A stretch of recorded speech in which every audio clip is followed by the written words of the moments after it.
paling Jalan, handy, mobilitasnya enak, terus untuk durability-nya juga pas lah. Nggak kurang, nggak lebih. Wah, mantap.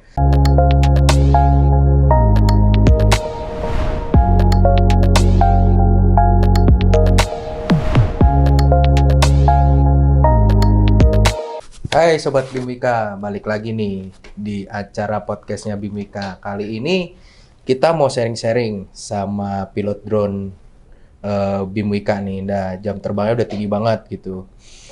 Sekilas aja di BIM itu drone-nya nggak cuma dipakai foto video gitu, dipakai mapping juga. Nanti kita banyak tanya-tanya sama Mas Erik. Hai Mas Erik, apa kabar Mas Erik? Halo Pak Febri. Wih, sehat Mas? Alhamdulillah sehat. Pak Febri gimana di proyek? Udah jarang ketemu nih. Alhamdulillah. Kayaknya jarang banget nih kelihatan di kantor nih, di Iya. proyek terus nih kayaknya. Karena kalau di kantor kelihatan nggak kerja. Nih. Karena kita kan spesialis lapangan ya Pak ya. Iya. Spesialis Ya lapangan juga. emang kita kan survei ya. Betul. Jadi emang kerjanya di lapangan. Gitu. Iya betul Pak. Oke, nih ada beberapa pertanyaan nih Mas Erik. Baik, Jadi Pak. biar teman-teman tahu juga kan, teman-teman Sobat Bimwika tahu. Kira-kira nih di Bimwika tuh tipe drone-nya apa aja sih? Di Bimwika sendiri kita sebenarnya banyak tipe-tipe drone-nya dan berikut fungsinya pun berbeda-beda. Jadi yang paling kecil tuh di sini kita punya Mavic 2 Pro, di mana itu biasanya cuma buat ya dokumentasi atau enggak tag-tag mapping di daerah perkotaan yang kecil seperti gedung-gedung gitu. Lalu yang kedua yang umum biasa dipakai di BIM sendiri inilah Phantom 4 Pro. Tapi kita punya yang V2. oke. Nah, Phantom 4 Pro ini kita biasa digunakan buat mapping lahan, Mapping kayak lahan. lahan yang nggak terlalu gede juga sih, Pak. Kayak lahan area bendungan, Di bendungan ya. tapi nggak seluruhnya, Nggak nggak sampai seluruhnya. genangan. Iya. Nah, lalu kita punya juga Inspire 2. Itu biasanya Inspire kalau kita buat yang HD, untuk pengambilan data yang HD yang detailnya lebih dapat lagi, biasanya kita pakai itu. Lalu kita punya matris. Nah, matris ini nantinya ke depannya itu mau disematkan sama lidar, Pak. Lidar. Dimana ya? lidar itu kan Siap. kita buat pengambilan yang di mana area-area rimbun, Area rimbun. biasanya seperti area-area MC0 itu, biasanya kita perlu menggunakan lidar. Nah, di mana lidar itu nanti untuk pengangkutnya menggunakan matris. Nah, di Siap. sini kita pakainya matris 600 Pro. Atas Pak. 600 Pro. Jadi sebenarnya alat drone-nya udah lengkap banget Mas Iya, ya. Udah ada mulai satu dari lagi nih, yang spesial nih. mulai dari foto video, ya Ah. kan? Dari area kecil, Betul. dari area yang besar, ya kan? Betul. Nah, tadi kayaknya ada yang belum disebutin. Nah, ini nih yang paling spesial nih. Ya kan? Kita punya custom drone dari Nah, Aeroterra. Kita Aero. request sendiri nih ya, Pak. Nah, kita tuh punya drone yang ukurannya lumayan besar ini, yang kurang lebih span swingnya aja panjang 2 sayapnya meter. ya, 2 meter 2 ya. meter. Panjang juga Nah, ya. dan itu kita udah pakai teknologi untuk VTOL, vertical take off landing. Vertical take off landing. Betul. Jadi vertical take off landing itu dia ketika terbang mode pesawat ya. Iya, kurang lebih kayak helikopter. Oh, Iya. jadi ketika terbang dia mode pesawat nih meluncur, set. Tapi ketika dia take off mode multirotor ya. Ya, langsung dia kan Oke. nanti ganti engine pakai yang multirotor. Oh, switch engine. Dari multirotor ke engine yang utamanya dia. Siap. Nah, Wah, biasanya itu penggunaannya buat area-area besar, terutama seperti jalan tol, lalu seluruh area bendungan sampai dengan genangan, biasanya kita pakai VTOL itu. oh, jadi lengkap ya. Oke. Tuh. Nah, kira-kira nih dari kan drone-nya macam-macam nih. Untuk persiapan nih, persiapannya dari drone yang kecil sampai yang drone yang besar tuh sama nggak? Gitu. Tentu beda-beda, Pak. Beda-beda ya. Dari besarannya aja beda, pasti perlengkapannya beda-beda juga. Nah, kita biasanya punya standar checklistnya untuk ke proyek biasanya, dan itu pun standar checklistnya tiap drone berbeda-beda, Pak. Gitu. Jadi ada form checklistnya ya. Betul. Nah, ada form kira-kira yang paling banyak nih, yang paling sulit, yang paling banyak checklistnya tuh yang harus diperhatiin tuh yang mana tuh? Tentu VTOL, Pak. Vitol ya. Oke. Karena Tentu mungkin Vitol. dia lebih besar, terus. Besar, dan dia nggak langsung jadi gitu. Kita harus ngerakit dulu. Nah, Jadi itu betul. per part ya. Betul, Per ada part part-partnya ya. yang perlu dihubungkan kembali. Oke, kayak mungkin sayap harus dipasang sendiri. Betul, seperti itu, Pak. Terus item-item yang lain. Hmm. Untuk kendala waktu nih. Kendala waktu nerbangin drone kan ada yang kecil, ada yang besar kan, otomatis kan jangkauannya berbeda-beda nih. Tuh. Ya kan. Nah, itu untuk dari segi waktu, kira-kira misal kita punya area 100 hektar lah kasarannya. Ya. Itu lebih efektif tuh pakai drone yang mana gitu? Kalau lebih efektif sebenarnya menggunakan VTOL. Gitu. Tapi balik lagi ke preparationnya. Preparation, oke.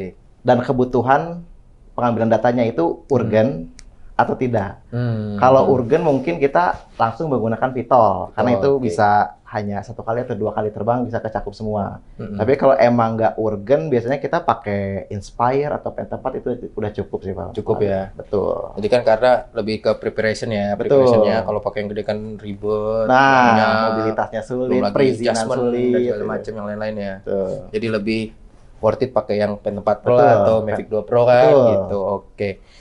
Terus drone nih biasanya di BIMWIKA tuh dipakai buat apa aja, Mas? Di BIMWIKA sendiri, pertama ya buat dokumentasi, lalu mengecek progres mingguan atau bulanan dari tiap proyek yang nantinya diupdate. Lalu selanjutnya untuk pemetaan, yang nantinya keluar output seperti 2D, tampak atas kurang lebih. Lalu 3D, bisa juga untuk pemetaan 3D, yang nanti outputnya bisa mengeluarkan 3D reality mesh maupun dari kontur juga. Oh, Tapi jadi- untuk kontur ini ada proses tersendirinya softwarenya. Jadi Gitu.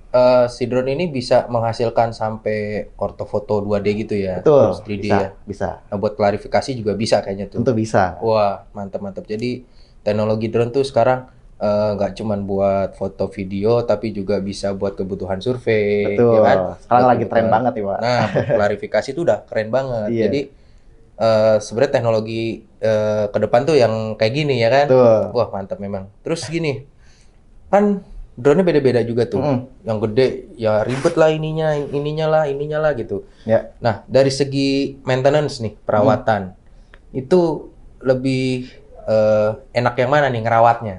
Kalau ngerawat tuh malah lebih enak sih Vitol, Pak. Vitol ya. Vitol. Karena Kenapa dia ya perawatannya kita soalnya pada saat beres itu pasti kita kurang hampir merawatnya juga kayak dielapin juga. Oh, gitu. Terus untuk engine-nya dicek juga. Beda sama kayak unit Phantom 4, Inspire, Mavic itu kita kalau mau dicopotin part-partnya malah takut nggak bisa masang lagi, Pak. Jadi kita biasanya untuk Iya, unit-unit DJI series itu diserahkan ke vendor. Gitu. Vendor ya, Vendor, servis betul.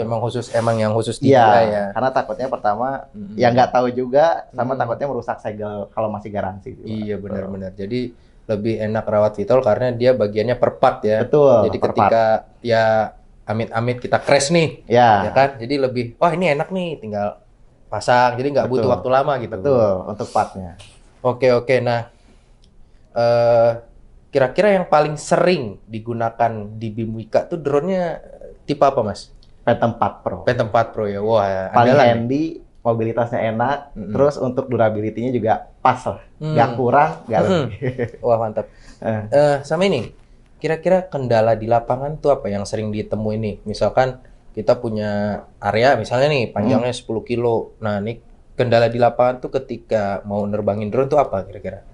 Kalau kendala banyak sih, terutama pertama kan sekarang terkait izin ya. Izin. Mungkin drone di Indonesia itu udah berkembang Oh iya, banget, betul, bahkan tuh, izin izin tuh. pun diperketat. Nah, kita harus memperhatikannya juga, terutama di daerah-daerah kayak prohibited area, terus area-area seperti yang udah kena NFJ. Pasti itu NFJ itu ada apa-apanya gitu, kenapa dijadikan NFJ gitu. Terus lagi yang harus diperhatikan itu apa tadi? Pertanyaan apa nih? Lupa Enggak dulu. Lanjut aja. Lanjut aja. Oke. Apa sih pertanyaan? Ya itu, kendala di lapangan. Oh, kendala ya, kendala. Kendalanya kurang lebih sih izin pertama, lalu cuaca. Cuaca ya. Cuaca, betul. Terutama kalau VTOL itu perlu diperhatikan karena kan dia untuk take off landingnya harus nggak mudah lah seperti multirotor pada umumnya. Terus izin, cuaca, terus mungkin sinyal ya. Apalagi Kalau di sinyal perkotaan ya, jangkauannya paling saya tuh 500 lah paling berani jaraknya. Sering keganggu sama sinyal-sinyal BTS itu. Karena mungkin di perkotaan kan ada ya obstacle banyak pertama. Terus kayak ada pemancar sinyal entah dari BTS, radio atau apalah gitu. Mungkin gitu aja sih kendalanya. Terus yang pernah dialamin tuh yang pernah dikerjain ya. Areanya berapa paling panjang, Mas? Terus paling luas tuh berapa kira-kira? Kalau paling panjang mungkin itu waktu tendernya Project Jogja Bawen ya. Berapa tuh? total 82 atau 83 kilo gitu, Pak. 82 kilo ya. Itu kita pakai unit Vitol pastinya, Pak. Mantap. Nah, itu 82 kilo kan berarti nggak main-main ya? Iya. Kira-kira tuh waktunya berapa lama 82 kilo sampai selesai itu? 82 kilo itu kami, ini tanpa urus izin ya, karena izinnya itu kemarin lumayan lama. Izinkan sendiri lah gitu izin kan? lah ini untuk terbang drone-nya saja kita tuh kurang lebih dengan cuaca yang sangat buruk kemarin itu sekitar 10 hari beres. 10 hari beres ya? Dengan cuaca yang sangat buruk ya. kemarin dan juga pada saat kita terbang kan gantian sama angkatan udara di sana yang lagi latihan pesawatnya. Tuh, jadi karena kita cuma dikasih area militer ya? Betul, area militer. Jadi kita nggak dikasih banyak untuk ruang udaranya, terbatas juga. Berarti saya bisa ada simpulan nih. Sekarang pertama teknologi drone tuh udah canggih banget, kan? Nggak cuma buat foto video, ternyata bisa buat mapping, bisa buat mapping tuh hasilnya ada beberapa macam tadi yang Mas Erik sebutkan kan. Terus ada juga buat klarifikasi, ya kan? Nah, terus yang kedua, nerbangin drone tuh sebenarnya nggak boleh sembarangan. Gitu. Betul. Ya kan? Harus diperhatikan juga izin. Nerbangin drone tuh nggak boleh sembarangan. Iya, karena kan harus ada izin tuh katanya. Mungkin kalau di bawah 100 mungkin boleh ya. Oke. Tapi kalau ketika di lebih dari 100 atau 150 gitu, nah sekarang itu harus di Indonesia sendiri 120. 120 ya. Yang perlu izin itu 120 ke atas. 120 ke atas ya. Nah, karena mungkin nanti di area 120 itu kita nggak tahu tuh di atasnya ada apa. Nah, itu dia. Ada burung elang atau ada burung gagak gitu. Itu dia kan. Iya. Sama yang ketiga ya, kalau teman-teman mau tahu implementasinya nih, drone itu di BIMIKA dipakai apa aja bisa langsung nih ke Mas Erik. Ya kira-kira itu aja Mas Erik ya. Ada lambahan lagi nggak nih? Udah sih cukup. Mungkin kalau mau nanya-nanya ntar bisa japri aja gitu ya. Atau kirim email boleh ke erik@wikamail.id. Mantap. Oke, sekian teman-teman sharing-sharing mengenai drone di BIMIKA. Saya Febri Hardiono selaku host undur diri dan Mas Erik selaku pilot drone profesionalnya BIMIKA. Assalamualaikum warahmatullahi wabarakatuh. Waalaikumsalam warahmatullahi wabarakatuh.